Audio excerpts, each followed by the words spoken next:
Snow White is out, and the reviewers? Oh no. They hate the thing. Only 46% of people think it's above 5. Weird.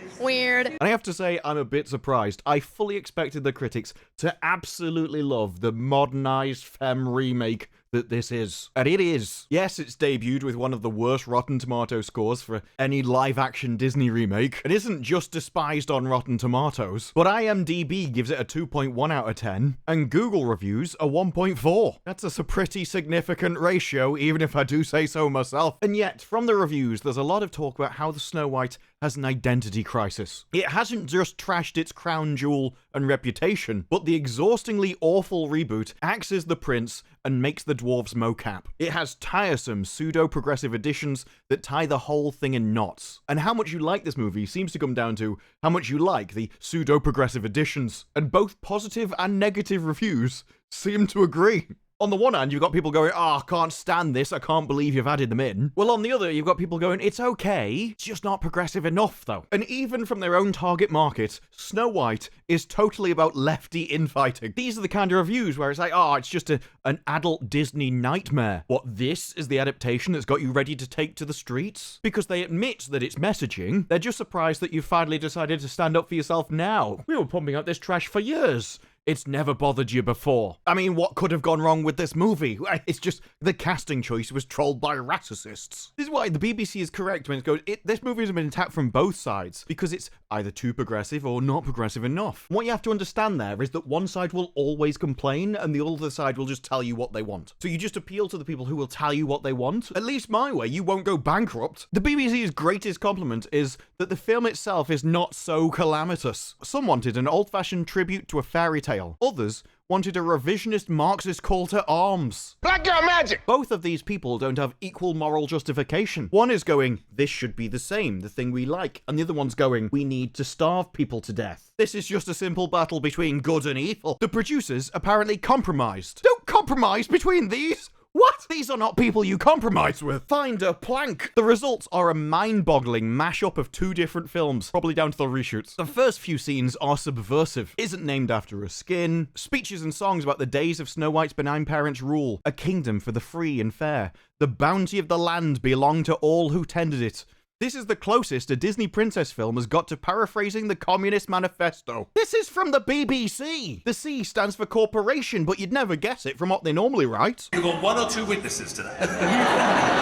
Not with us. It's too much for them. There are more of these radical ideas. You know it's radical if the BBC think it's too far. Snow White becomes one of the year's most bluntly political films, Disney or otherwise. And after the Robin Hood character tells Snow White to stop thinking and start doing, she sings Waiting on a Wish, a song about taking action rather than hoping that things will change. It's a forceful riposte to Disney's early fairy tale cartoons, and leaves you startled by the boldness. All those people that complained the trailer felt woke, wait until they see the film. The BBC!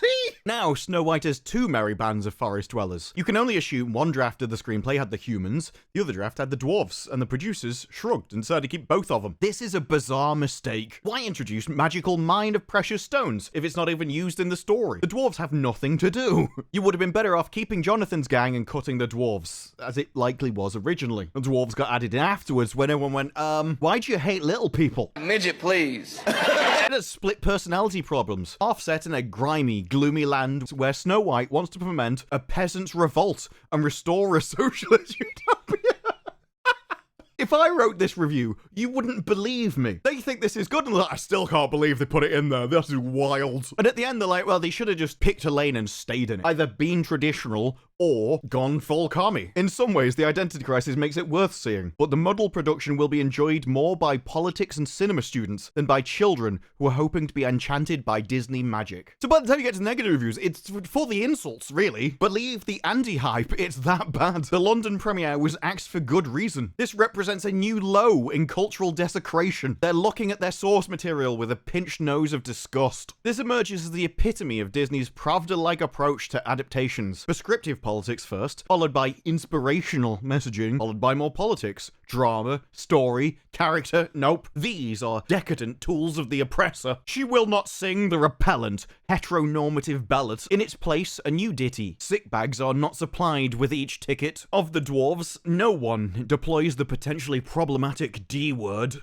Equally problematic is calling Dopey by his name. Just because his name is Dopey doesn't mean he's a dope, we're warned. Especially slow children. We are told not to laugh at Sleepy because he suffers from a chronic neurological disorder, narcolepsy. Watch out, it's the fun police. You can't say that, it's hate speech. That's what makes it fun. That's why I never run out of insults for you. Then there's the home improvement sequence. This time, thankfully, the D words are forced to... I love calling them D words. Midget, please. Are forced to do the cleaning, while Snow White orders them around like a gurning martinet who's dreaming up different ways to speak with a fearless heart. There's an almost romance with a limp bandit. Hyperbland posse of 7 multi-ethnic non-characters talk about marginalizing minorities, who seem to have limped in from an earlier iteration of the script. The new tunes, like Zegler's performance, are watery, ineffectual, with dramatic jeopardy non-existent. This is crisis point for Disney. Now infantilizes their global audience with sanctimonious life lessons culled from the corpses of their own murdered movies. 1 out of 5. The clapbacks and soundbites from its star did them no favors. Notice how it didn't say she was wrong to do them, just that it didn't do her any favors. The cartoon was made 85 years ago, therefore it's extremely dated. All of Andrew's scenes could get cut, who knows? It's Hollywood, baby. But it was just childish fans that were complaining about the changes. Why would you be asking questions about whether we should treat little people like retrograde caricatures? Please. I do find it funny whenever they bring this up because they can't understand that dwarves aren't dwarves. You can have the same name for different things. But then again, these people can't even comprehend a person separate to themselves, so I'm not sure why I should expect them to understand that words can have multiple meanings, especially in a fantasy land, something they can't conceptualize anyway. No, this is a story when the queen is told that she'll never be the fairest of them all if Snow White's around. She does what any narcissistic tyrant would do. Take to social media and spread inflammatory lies in order to rile up the base. The positive reviews are full of this crap. You get the sense when reading them they were just hoping that an orange Oompa Loompa would walk past that they could go, I know that's meant to be. You could see why Disney needed to address the problematic aspect of the dwarves. And the positive, I mean, not exactly positive, just prove that they're not happy with the movie because they don't want what they ask for. They're too thick to comprehend what they desire. So they go like, well, obviously you needed to change the dwarves. You can see why Disney needed to address this problematic aspect. But then I found myself wincing about how weirdly dissonant Snow White's journey from victim to angel of vengeance came off in the movie. Everyone remembers that about Snow White, didn't? The angel of vengeance. Snow White basically Die Hard with rabbits. Make it make sense. This is a movie about empowerment, from what I can tell. And even then, they still don't know what they want. We're not proposing a better solution. I don't know how you could have improved it. I'm the one that led you down this dark alley, but I'm not going to help now you've been mugged. I'm just noting that the scenes feel cringeworthy as hell, if that's your entire ideology, love. It's what happens when you take nature and go, no, it needs to be different. Thankfully, she's not content to just clean up after these guys or twiddle her thumbs until the prince arrives. She's too busy leading the resistance, fighting off the queen's men. This is the ass-kicking Disney princess we apparently need.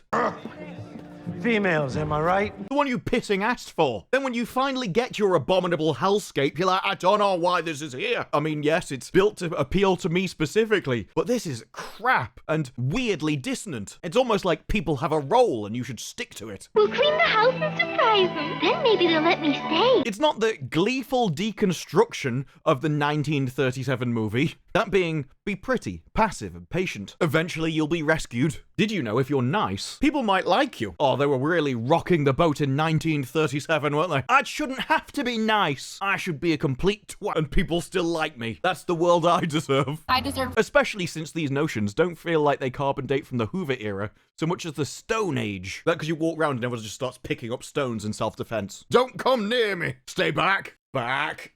No, what feels irritating is that this Snow White pats itself on the back for being so performatively progressive. I can't believe that you are what I asked you to be. Don't you know you should be ashamed of being such gullible scum? I agree, Rolling Stone. They should feel guilty about it. Well, being content to be safe, generic and a little lethargic. It's just not evil enough for me, I'm afraid. It could have been good. Snow White still doesn't have horns though, does she? Yes, she did slaughter a load of people for no reason whatsoever, and I did like that. But if only she'd put those 7 dwarfs on the rack, we could have all been happier. The whole thing feels bland and perfunctory to a fault. It's surprising to think that this is the movie that's caused such uproar. I mean, yes, it's progressive, but if you think this is bad, you should see what I really want to do. I genuinely think this is a selling point to audiences. Look, we're only incrementally going to destroy your children if they come and watch this movie. I didn't think you'd be that mad about it. It feels like it wants to appeal to everybody, court the purists and the pro-modernization contingent. The movie does earn points for being a bedtime story, because it'll put you to sleep. That's someone that likes the movie. That's the pissing target audience. All the drama, all the commentary, all the quotes when it was first announced,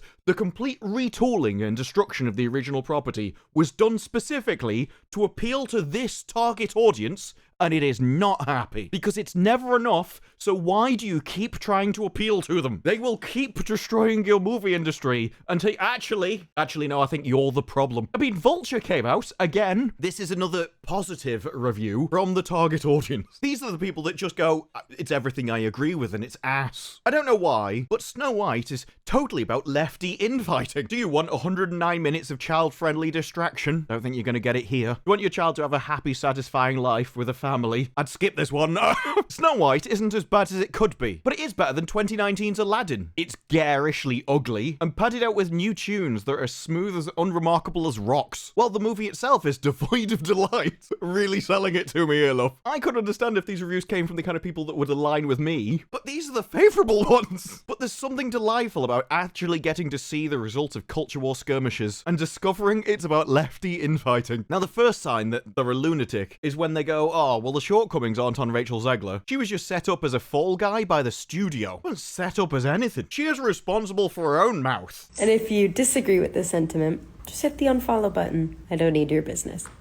Thanks. If you want to browbeat the majority of the population as people that should never know peace, this is on you. If anything, Disney's been trying to rehabilitate her image. She just got shut up. But Snow White is effectively a normie lib dithering about how to fight back against a fascist takeover. Gal Gadot is just an allegory for the Orange Man. I mean, I thought the reshoots would cut all this stuff out, but it seems they can't cut everything out. Snow White is an institutionalist, pining for the idealized era of Obama. We're not even trying to hide it, we're just saying it. Obama, our father's leadership. It's almost like she wrote that in a note, was meant to cross it out afterwards. Oh, sorry, that was a mistake. Her father. They've cut out the prince because, like, that wouldn't be empowering. Despite the fact in the real world that a princess would always go upwards in status. In this, it's like, no, we've got to show I've got depth. Actually, he's not royal. I'm in a position above him, so I can look down on his low status. I'm deep, you see. Snow White is essentially going for a bit of rough. They've essentially turned Snow White into what the British would affectionately call a slag. I didn't become a little bit of a slag, I became a total slag. Not just staying with the leader, but all of his merry men. Yes, we found out why they're merry. This means that they've had to cut the most famous songs. Like, Someday My Prince Will Come. You're not even doing that for him anymore. No, obviously, if you want a story about female empowerment and how they're actually like leaders or some stuff, we're not going to do laundry today. You've also got to cut the story about how they actually want a bloke. That wouldn't be particularly modern, empowering, and evil, would it? Or if you replace it with a song about a fish course, if only I could have salmon for tea. Tuna casserole's best I can do, I'm afraid. Now, this is a tale as old as time. A sheltered Ivy League girl meets a rackish dirtbag Lefty who lives with a bunch of roommates and radicalizes her by negging her about her privilege. This is like a Dear Diary entry, not a film review. I remember when I was at uni and I was a slag. I'm gonna slip up in a minute and call him James. I can't believe Dave did this to me. What's left for a girl to do but attempt to form a coalition among the ragtag crew of septuples? How she kept them in line. I will not try and fit into this larger allegory the people who are abominations that can only be described as garden gnomes come to life. In chasing something vaguely progressive and YA inspired, Disney have created a great joke full of plasticky set design and gift shop tacky costuming. I don't think you could find more of the target audience than this journalist. I don't like it. It's tacky, soulless, and caring. It feels sickly and wrong. This is their ideology made manifest in movie form, repulses them. Maybe now they'll find out how they feel to normal people. And when it comes to tactics on how we're going to excuse this movie, which we all know is ideological, but we're desperately trying to say it's not. One of the issues with lying to somebody is once they find out, it loses its effect. Gotta come up with an excuse, and the LA Times has called the most basic low IQ argument they can. That actually, Snow White doesn't exist. Yes. You see, the Brothers Grimm didn't write Snow White. They compiled it from different bedtime stories, where she befriended not 7 dwarves, but 13 giants, 17 themes, 40 dragons. You know what you've just done there? You've proved that the Brothers Grimm wrote Snow White. Look at all these different stories which aren't Snow White. And they didn't write that. They took all these different things and then made something original from them. It's called writing, dear. Then again, you are a journalist for the LA Times. I'm surprised you can read. You actually can't create anything original. It's impossible to do. Everything is simply drawn from things that you've already experienced, and then you put them together in a new order. If you try and think up a sci-fi monster, it will just be made up of things that you already know, just in a new, original form. Everything throughout all of human history has just been incremental building on what came before, which is why it's funny that you try and destroy it. But no, Walt Disney took his own liberties. He changed the colour of her hair. Wow, pushed the boat out there, didn't he? He even considered some of the dwarves to be flabby, dirty, deafy, thrifty, shifty, awful. He must have grown up in Portland, or had he watched that video of the US Socialist Convention? Quick point of privilege. Quick point of personal privilege. Yes. Guys, he, him. Chapter pronouns. Privilege. Point of personal privilege. Please do not use gendered language to address everyone. Thank you, comrade. Not my Snow White? Fine. But they're a Snow White. Yeah, but not the Snow White, is it? That's the problem. The Snow White and the Snow White. You've just made up nonsense and then called her Snow White. Then again, these people believe they can change reality by believing really hard. Snow White even tiptoes into theaters like they're full of mean and scary trees. Something that the movie genuinely has a warning for. Oh no! Nature! The one thing that defeats the progressive. Surrounded by concrete skyscrapers. Scared of a tree. It's understandable when you think about it. They keep barking at them. No, I'm not going to apologize for that joke.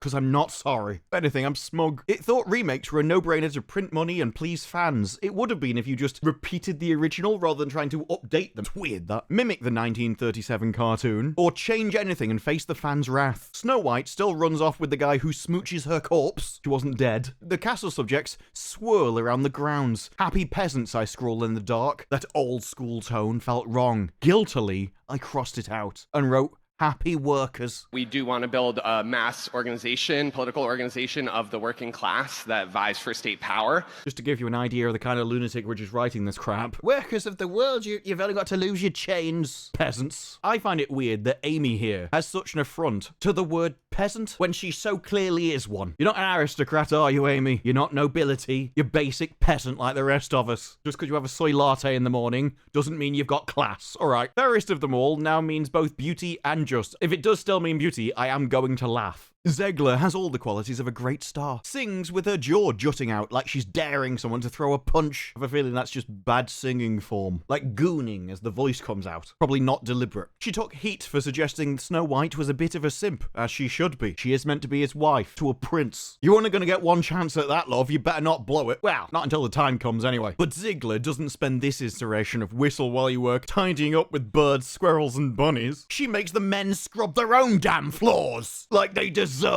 She goes along, breaks into their house, and wants to stay as a guest without paying rent. It's like, this is too dirty for me. Clean it up, you scum. You peasant scum. They should have hit her with a shovel, called the police, and got the dirty skank ejected out the front door. Squatters' rights, not around here, you filth. We may be small, but that just makes us the perfect height to punch you in the clunge. Things are looking bleak, Jonathan Belts. The number dance is right on the line of how much inequality talk this tonally insecure remake can take. I mean, yes, it is everything I wanted in a movie, but it doesn't go far enough. Which is particularly surprising when you read the next bit. By the time Snow White mulls an uprising to redistribute the kingdom's wealth, this movie has a song about commies. It's just like, no, it's still not enough for me. If only we could have caused them all to starve to death, that would have been the progressive utopia I really want. Why can't we see Snow White rule over a mountain of skulls? Snow White presiding over the modernization of her kingdom. You could call it a leap forwards. A great one. The only people left at the end of it are Snow White and locusts. It's the LA Times perfect utopian vision. Oh, wouldn't a few diamonds from Dopey's pockets solve everything? Can't we just steal stuff from other people? That will be great. It has a song about redistributing wealth, and it's still not enough for them. It truly has reached a point where even the people you're appealing to hate the movie. I don't think you can save this show amid bad reviews. I at least thought you'd have those on your side, saying it was amazing because it's everything they believe in, and like, no, this repulses me. How come you never developed taste before? A fudged, pseudo-progressive approach so tiring you'll want to put your head in your hands. Even the story is nonsensical. She poisons Snow White, the antidote to which would be true love's kiss, and then leaves the corpse in the company of the people who love her. Weird. Weird, weird. It's basically the unhappy tradition of revisionist light reboots. A hard day's work in the IP diamond mine. And after all of that, after even the people who agree with the message and those who hate it, all saying the same things about what's in the movie, you have places like The Telegraph going, there's no real subversion or girl bossing in Disney's live-action remake. You must be having a laugh, mate. It's like they think nobody can just look up what's in the movie. No, they think they can trick you into going and see it, and then they've got your money, so they don't care. It's a modern parable about female empowerment. A movie for people who like nightmarish dwarven polycules. Made us wish we had our own poison apple to eat instead of watching. Rachel Zegler shines as Snow White. The first act started off strong. That's all the subversive commie bits. What the BBC said. The rest of the movie felt choppy and patched together. Even though Rachel Zegler shines as the title character of Disney's Snow White, no magical spells can erase this cash grab. I had hoped that Snow White would make me happy. Instead, this makes me sleepy and grumpy. An uneven combination of forgettable music, bland choreography, and few genuine laughs. Snow White fails to find and maintain its footing. A fascinating case study of impossible contradictions. Spending $250 million to make a film where nothing works is kind of a dark art in and of itself. Pointless, awkward live action that vanishes from your mind the second it's over. Snow White has been cleansed of anything that would offend. I think that depends on your taste. If you really hate the Sparrow, I think that's the person it's been made bland for. Now, the Snow White mimics what's happened in a few other films, where I'm very surprised the critics don't love it, because it was made for them. It had all their messaging, all their ideology wrapped up into the perfect world for them, and they still despised it. Not surprising that everyone else hated it. Their worldview is worthy of being hated, but it goes to show why you should never appeal to them, because they're never happy. They say they want this. Their entire life revolves around commanding people to obey them, to create this worldview in actual reality. And even when they get it in fantasy, they're still like, nah, no, this isn't satisfying. Yes, that's what I've been telling you. We've now reached a point where even the BBC are surprised to the lengths you're going for it. And so no, I don't think it's planned. Because soul, meaning, purpose, satisfaction is given to you as a human by doing the things that you were designed to do, evolved to do. And their entire belief system fights that. So of course it's not satisfying. Of course they are never happy with what they get when they get it. And until Hollywood grasps that, they're not even going to be able to mimic them. Because if the reviews are right that Snow White is what happens when they try to compromise, then it just proves that you can't compromise. And if you want to be successful, there's only one side you can be. Because they have run so far down the path, they can't even see where the soul of a story should exist anymore. They've just replaced it with the message. But those are just my thoughts. What are yours? Let me know down in the comments below. Like the video if you like the video. Subscribe. More videos like this in the future. And I will see you in the next one. Bye-bye.